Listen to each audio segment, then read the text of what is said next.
In gym, opponents will pick teams of kids, then use skills to play them in gym class events. The team that scores the most points over all 4 events is the winner. Players should sit across from one another. If playing in teams, each team should sit on one side of the playing area. First, choose a dealer to perform the remaining setup steps. Create the event schedule by randomly placing the event cards, event side up, in a column between both teams. Shuffle the 24 kids and reveal 12 of them in a row between both teams in the center of the playing area. Set aside the stack of remaining kids as they will be used in the second round of picking. The dealer is the starting player. Players must alternate turns as a team such that all players get an equal number of turns throughout the game. Players are not allowed to share their hands with teammates, so you'll need to keep track of what kids teammates are collecting. Gym has 2 phases, the pick phase and the play phase. In the pick phase, players will alternate picking kids and adding them to their hand. In the play phase, players alternate placing kids from their hand to events. Then, they may perform an event action. Brats will have extra effects in both the pick and play phases. In the pick phase, picking a brat will influence the event schedule. In the play phase, they will allow a player to move a coach. At the end of the game, all kids will be played at an event, and both teams will earn a cumulative score from each of the 4 events. During the pick phase, the active player chooses a face-up kid and takes it into his hand. If the chosen kid was a brat, he may adjust the event schedule in one of 2 ways. Advance 1 event 2 spaces, or advance 2 events 1 space each.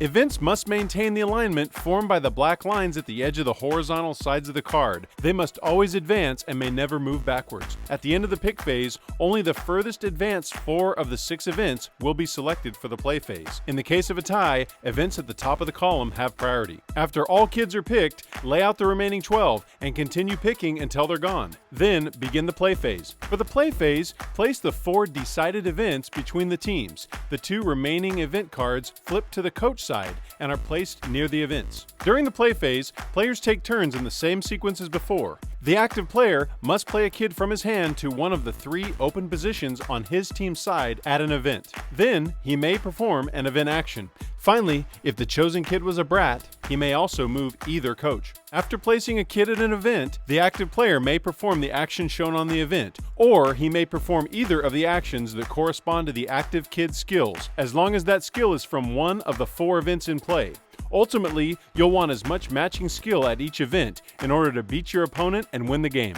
There are 6 events and 6 corresponding actions. With weightlifting, you may lift any kid.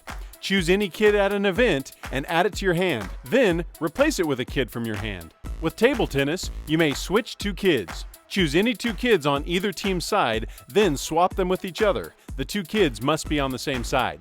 With football, you can force a kid. Randomly pick a kid from an opponent's hand and place it in front of him. He must play this kid on his next turn and is exempt from the basketball and football actions until his next turn. Tug O'war allows you to swap 2 kids. Choose 2 kids on opposing sides, then swap them with each other. Basketball, you may pick a kid. Randomly pick a kid from an opponent's hand and add it to yours. Then, give a kid back to your opponent from your hand, and he must add it to his. And with dodgeball, you can move any kid. Choose a kid on either team's side and move him to a different position on the same side. After placing a brat, you may also move either coach to one side of an event. A coach reduces the chaos on a side of an event and only allows a player's initial kid placement. While the coach is present, no kids may be manipulated, taken, or added to that side of the event as a result of an event action. Coaches begin the play phase out of play. The active player may bring a coach into the game or move a coach already in play. The coach should be placed to the right of an event, next to the 3rd position, and may never leave play once it's brought into the game. The game ends after the turn in which the last kid was played from the last player's hand. Each team earns a cumulative score by adding up the event skill points on their side at each of the 4 events. The team with the most points is the winner. In the case of a tie, the winner is the team that took the first turn.